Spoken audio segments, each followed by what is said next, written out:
prajurit sekalian, kawan-kawan sekalian, terutama rekan-rekan yang sekarang kami sedang lepaskan. Bismillahirrahmanirrahim. Saya Abdul Haris Nasution, bisa dipanggil dengan Pak Nas. Saya lahir di Kota Nopan, Mandailing Natal, Sumatera Utara pada 3 Desember 1918. Saya berasal dari keluarga Batak, tapi yang Muslim. Saya anak ketiga dari 3 bersaudara. Bapak adalah seorang pedagang. Dia berdagang menjual tekstil, karet, dan kopi. Bapak juga salah satu anggota dari organisasi Syarikat Islam. Jadi ya gak heran kalau bapak saya ingin saya untuk sekolah di sekolah agama. Tapi berbeda dengan ibu saya. Dia ingin agar saya sekolah kedokteran di Batavia. Saya sangat senang dalam hal membaca. Itu dari kecil. Sampai sekarang pun saya masih sangat suka membaca. Apalagi membaca buku-buku sejarah. Tahun 1932, saya itu lulus dari HIS, Hollandse Inlandse School. Saya lalu mendapat beasiswa mengajar di Bukit Tinggi tahun 1935. Saya pindah ke Bandung melanjutkan studi saya di HIK, Hollandse Inlandse Kwek School selama 3 tahun. Bedanya HIS dan HIK, jika HIS ditunjukkan untuk anak-anak asli Indonesia, ya kalau sekarang setara sama sekolah dasar.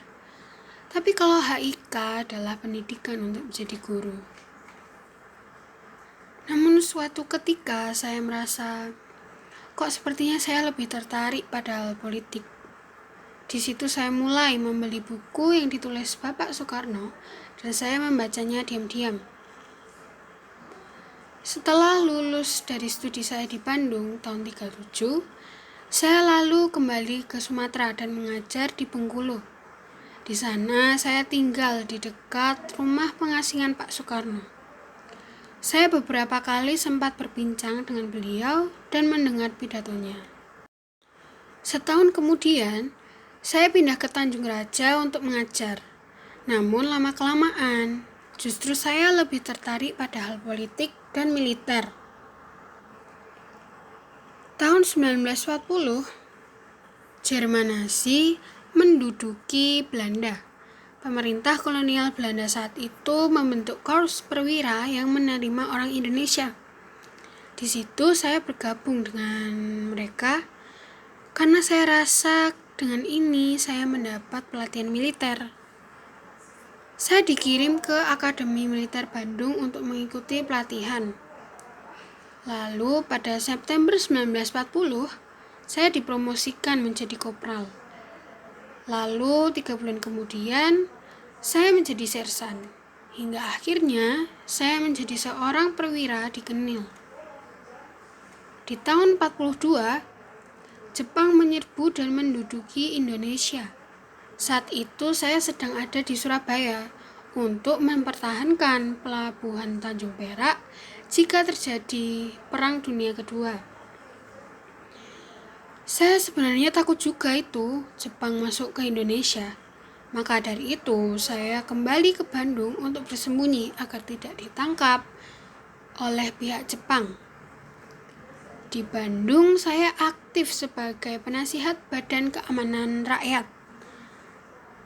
Tahun 1948 saya diangkat menjadi Wakil Panglima Besar Angkatan Perang Republik Indonesia. Setelah Indonesia merdeka, saya bergabung dengan militer Indonesia yang dikenal dengan Tentara Keamanan Rakyat. Singkat cerita, pada bulan Mei 1946, saya diangkat menjadi Panglima Regional Divisi Siliwangi yang mengamankan wilayah Jawa Barat. Nah, ketika saya menjadi Panglima, saya ingin mengembangkan teori perang teritorial. Karena saya berpikir ini itu bisa menjadi doktrin pertahanan Tentara Nasional Indonesia.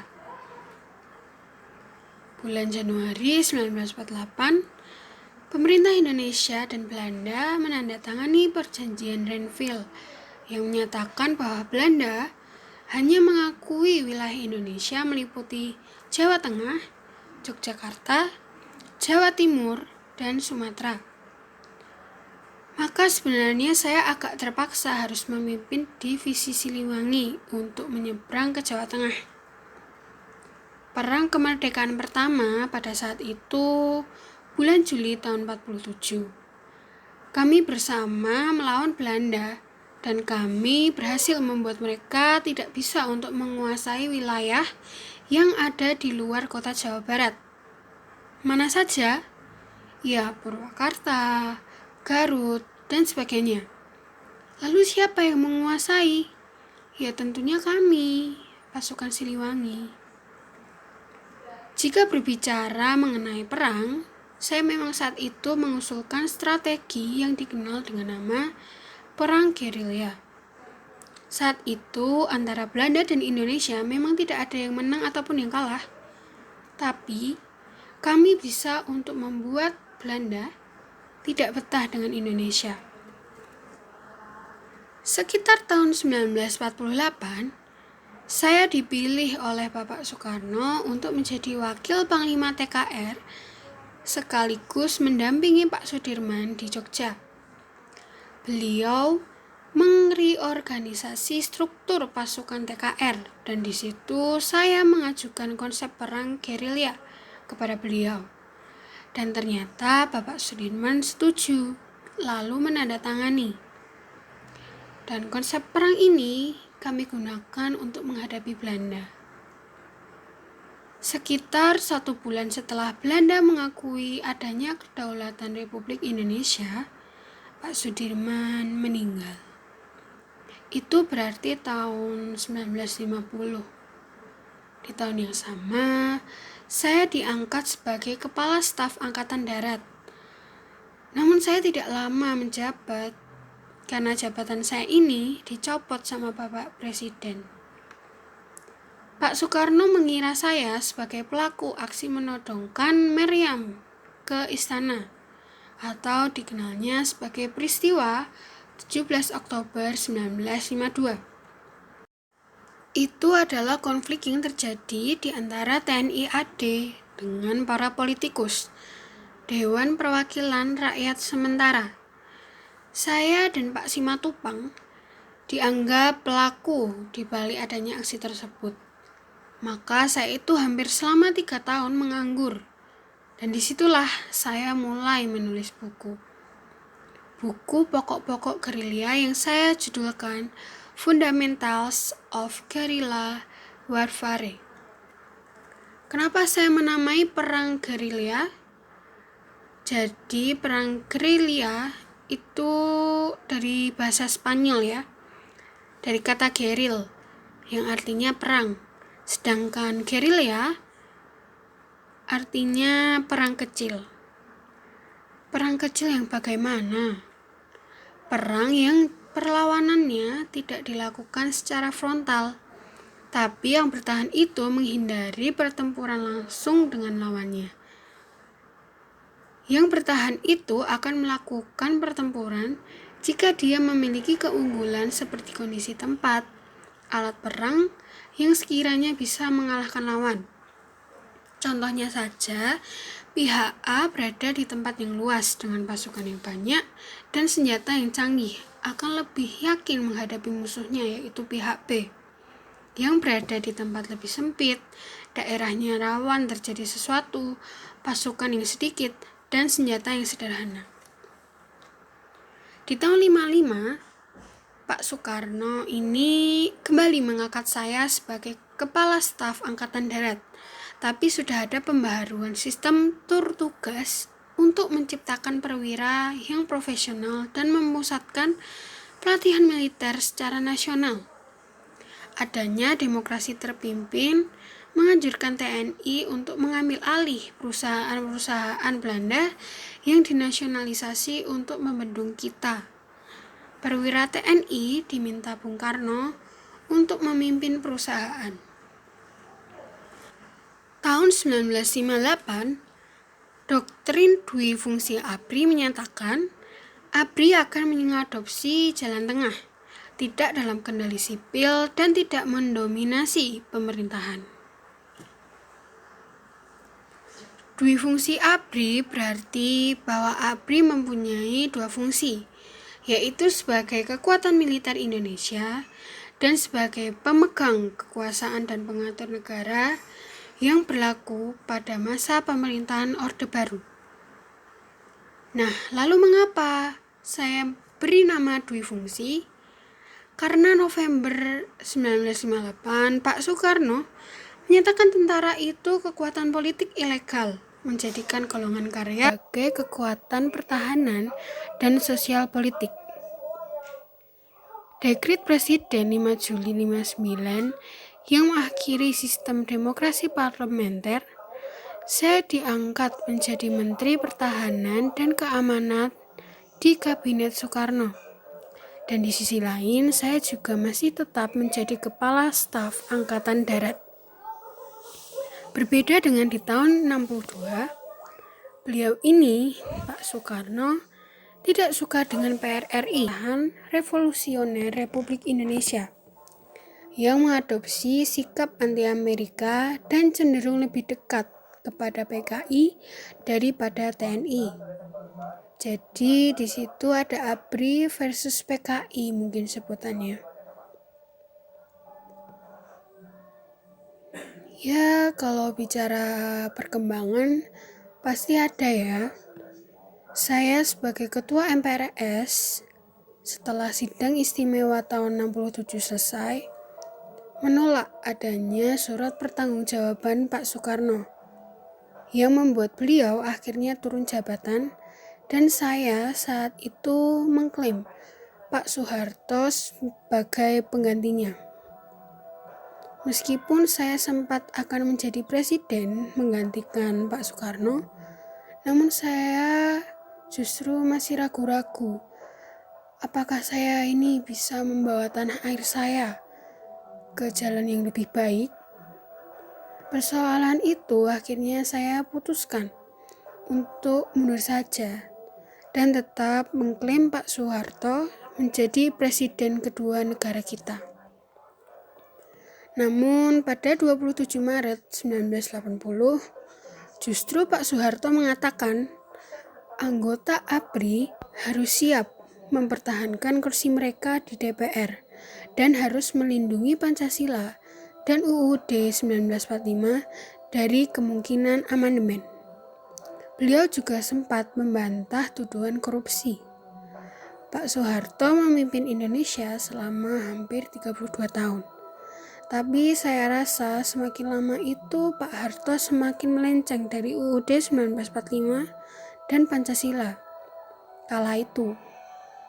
Padahal pemerintahan Orde Baru adalah tatanan yang melaksanakan UUD 1945 dan Pancasila secara murni dan konsekuensi. Lalu saya mengumpulkan orang-orang yang tidak puas dengan rezim Pak Harto, seperti perwira dan mantan menteri. Ya, Pak Ali Sadikin ya, Pak Ugeng, Pak Yasin, Pak Natsir, untuk menandatangani suatu petisi, yaitu petisi 50 pada Mei tanggal 5 tahun 1980. Visi dan misi saya hanyalah takut akan Tuhan. Selama jabatan saya dicopot di masa Pak Harto, itu saya melakukan hukuman politik, seperti tidak boleh pergi ke luar negeri, tidak bisa transaksi bisnis, dilarang menjadi pembicara dan menghadiri acara. Ini ada di tahun 73. Saya dicekal, dicopot jabatan saya sebagai ketua MPRS yang digantikan oleh Pak Ilham Khalid. Saya juga tidak bisa pinjam uang di bank, sampai suami anak saya, Edward Nurdin, itu dikeluarkan dari militernya. Saya mengatakan kepada keluarga saya, keluarga kita ini seperti keluarga orang sakit kusta. Karena itu fasilitas di rumah pun kami tidak bisa menggunakan. Entah itu listrik, air, semuanya dicabut. Dan saya dijuluki sebagai gelandangan politik. Peristiwa G13 PKI tahun 65 adalah peristiwa yang sangat membekas untuk saya. Saya sangat bersyukur, beruntung malam itu saya bisa lolos dari pasukan Cakrabirawa. Meski Letu Tendean dan anak saya, adik Irma, mereka meninggal.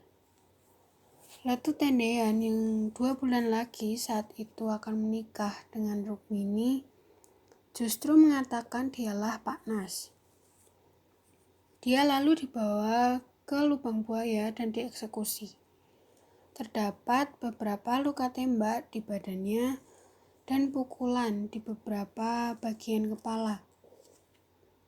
Sementara anak saya, Ade, dia tewas terkena tembakan saat Johanna menggendong Ade mencari jalan. Ternyata pintu yang dibukanya itu keliru.